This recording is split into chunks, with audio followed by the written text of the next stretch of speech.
children and Mr. families. Foreign Minister, you're right, but the question is that the Taliban is also part of the war. Yes.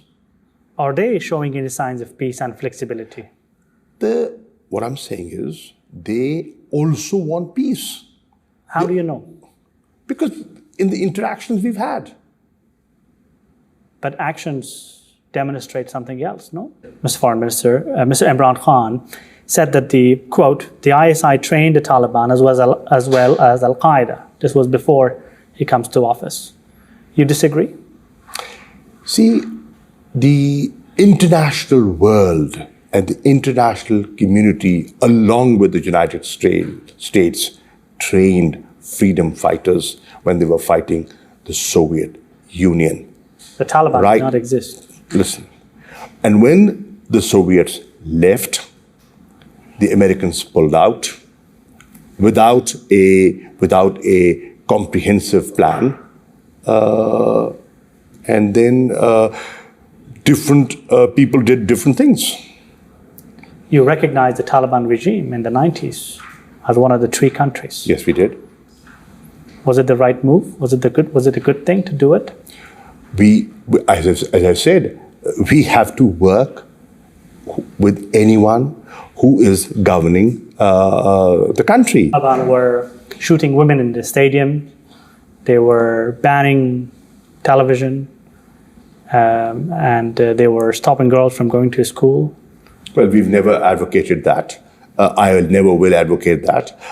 You come to Pakistan, you're in Pakistan, go around and see. There are women who are in parliament, there are women who are in civil service, there are women who are judges.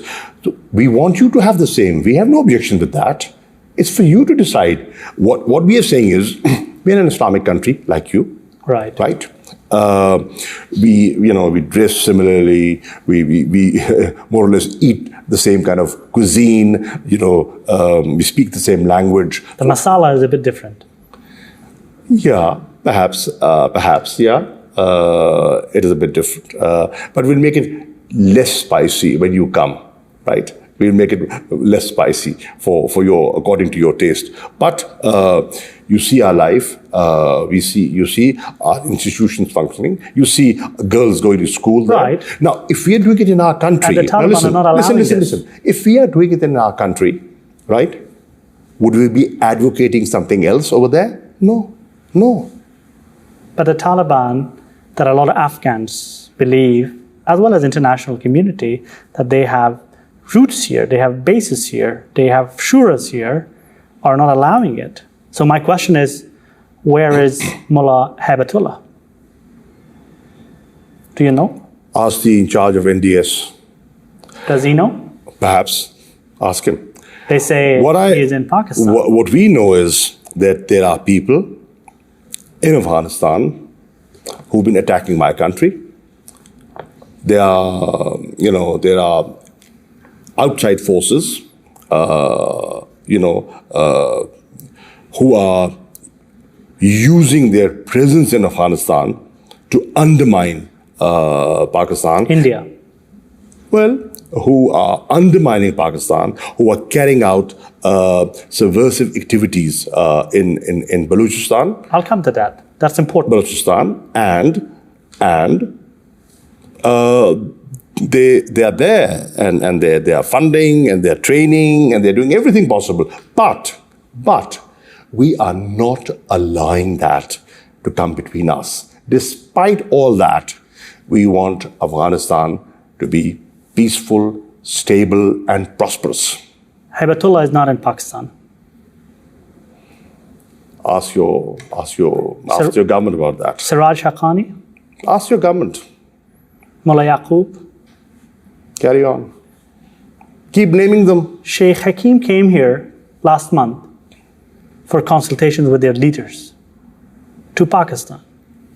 They said it publicly. Well, he didn't contact me, so I wouldn't know. So at least you're not their leader. Maybe they did come to you. I'm an elected representative of Pakistan. In the recent visits of Pakistani officials, including General Bajwa, to Kabul, there were discussions about meeting between Afghan leaders, Pan-Afghan leaders, and the Taliban here. Any progress on that? Well, we welcomed all Afghan leaders to Pakistan. Some have come, and some will come, and we will receive them warmly and sit with them, talk to them, hear them out. But I think, engaging with the Taliban leadership, perhaps Pakistan is not the best place. There has to be, why don't you engage with them where you're already engaging with them? In Doha? The best place, perhaps, could be Doha. Why not Pakistan? Why not Pakistan? Well, because they're not in Pakistan. The bulk is not in Pakistan. Well, it can be in Afghanistan then. In Afghanistan, that's for your government to decide. If they are in Afghanistan, you decide where you want to meet. Prime Minister Imran Khan called Osama bin Laden a martyr. Well, you again, simple statement. Out of context. He was quoted out of context, and a particular section of the media played it up. Is he a martyr? You disagree? Osama bin Laden?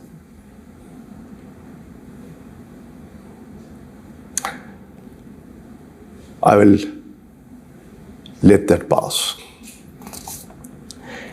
Let's come back to the Indian influence in Afghanistan. You somehow referred to it. How many Indian consulates are in Afghanistan? Well, on paper, perhaps 4. Unofficially? You would know better. You doubt it? You doubt what's on paper? No, I'm saying we feel that at times we feel that you don't share a border with India. Obviously, you have sovereign relations and you have bilateral relations, and you have every right to have sovereign and bilateral relations with India. You trade with India. They come and carry out development work there. That's fine. That's completely fine with us. But at times we feel that their presence is perhaps larger than it ought to be, because they're not, they don't share a border with you. Does it bother you that they have? If they use your soil against us, it bothers me. Are they? Oh, yes, they are. How? By carrying out terrorist activities. We have intelligence, we have information, we have shared that, and we have a very famous person who was admitted to carrying out subversive activities, terrorist activities in Pakistan, in Balochistan. One would also raise the issue of Lashkar-e-Taiba and Jaish-e-Mohammed. Are they Pakistan-based terrorist groups?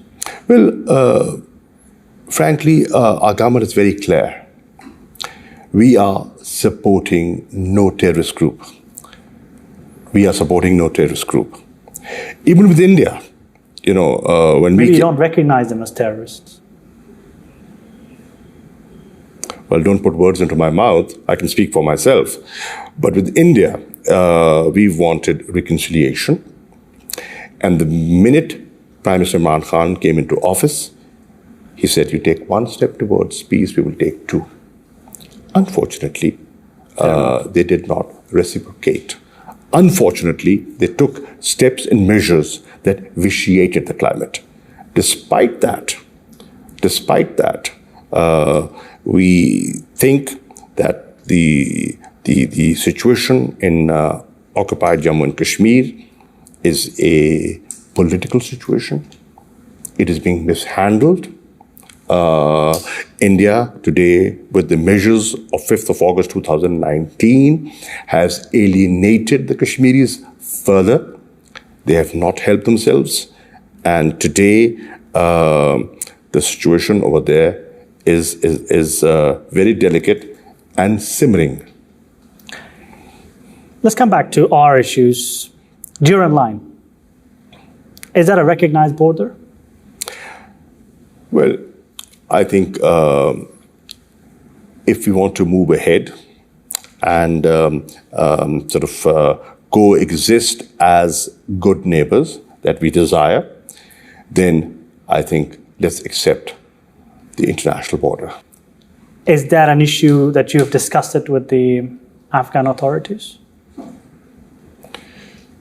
Well, in my mind, whether they want to accept it or not for domestic political reasons, the border that exists, in my mind, that's the international border.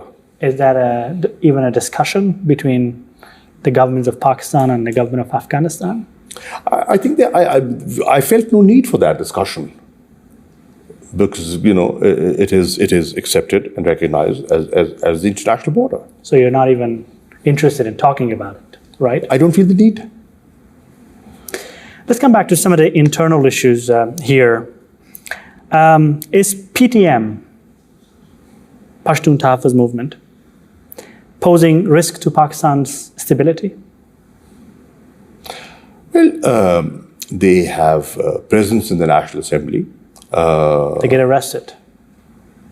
Well, anybody can get arrested. If you break the law, you can. Minus get the arrested. Taliban leaders. Sorry? Minus the Taliban leaders. Well, I would not respond to that. I can, but I will not, because I, unlike your national security advisor, would not like to vitiate the climate between Pakistan and Afghanistan at this critical moment where we are advocating peace and reconciliation. I can say a lot more than I have said, but that's not the objective. The objective is to move on. The objective is not to remain stuck in the past. And I feel at times many in Afghanistan are stuck in the past. Let's move on. Come back to PTM. Their leaders are getting arrested. Ali Wazir, Manzoor Pashtun, Mohsin Dawar. Mohsin Dawar is not arrested. He was sitting with me yesterday. We were in Parliament yesterday. We had a good chat yesterday. We were talking about, some parliamentary issues. He has been arrested before, right? Well, I said, if you don't break the law, if I break the law, I can get arrested. And what does it say about Pakistan, democracy, and respect for human rights and press freedom and freedom of expression? In Pakistan? Yes, the recent arrests and the fact that Believe you me, you go around Pakistan, you look at the newspapers, you look at the television channels, you're here in Islamabad, sit and watch a few talk shows and you'll see how independent our press is. The press in Pakistan is completely independent. And we as Democrats do not believe in gagging the press. Because today you cannot, even if you want to, with the new tools available, with social media now, you can't, you cannot hide or shove things under the carpet.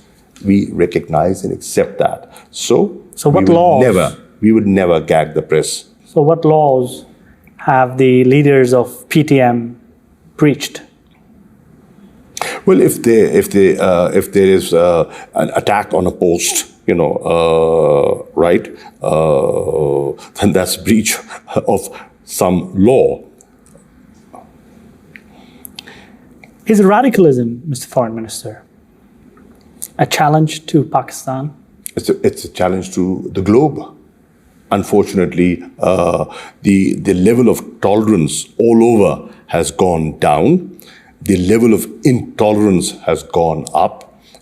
Extremism and radicalism has been on the rise everywhere, not in Pakistan, everywhere. How do you address it here? Look what happened. Look what happened the other day in Canada. 5 innocent Canadian Pakistanis were mowed down. Why? For what fault of theirs? And I must admire and respect Prime Minister Justin Trudeau.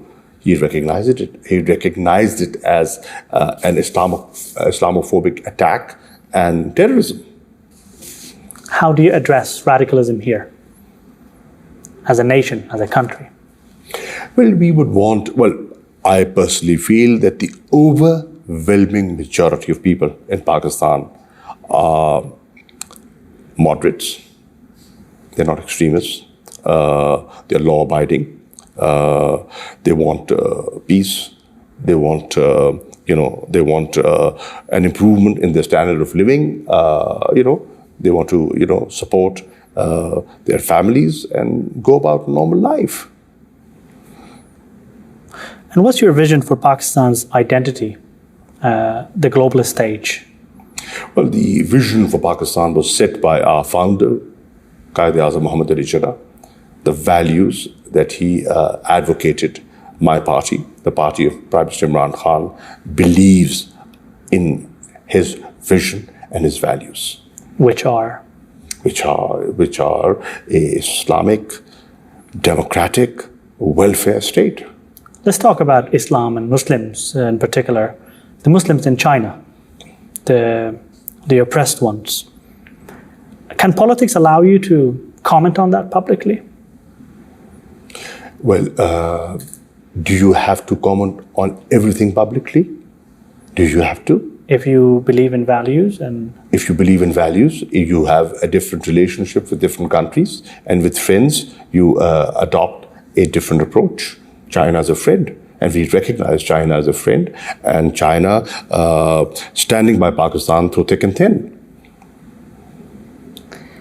As closing, Mr. Foreign Minister, how history should judge those who bombed the Bamiyan Buddhas?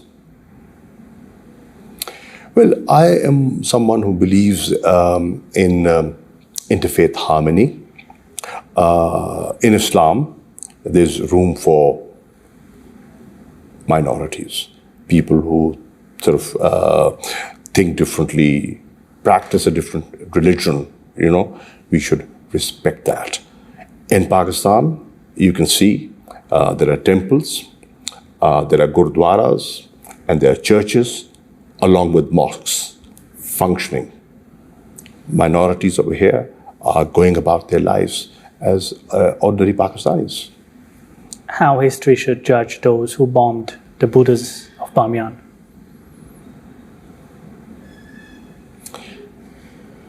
We should respect sites, symbols of all religions. How history should judge those who hanged and executed President Najibullah?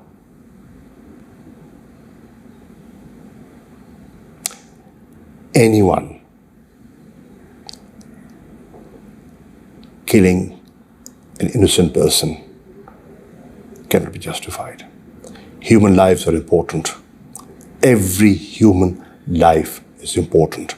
And that's one of the teachings of Islam and any civilized society. Foreign Minister Shah Mahmood Qureshi of Pakistan, thank you for your time. Thank you.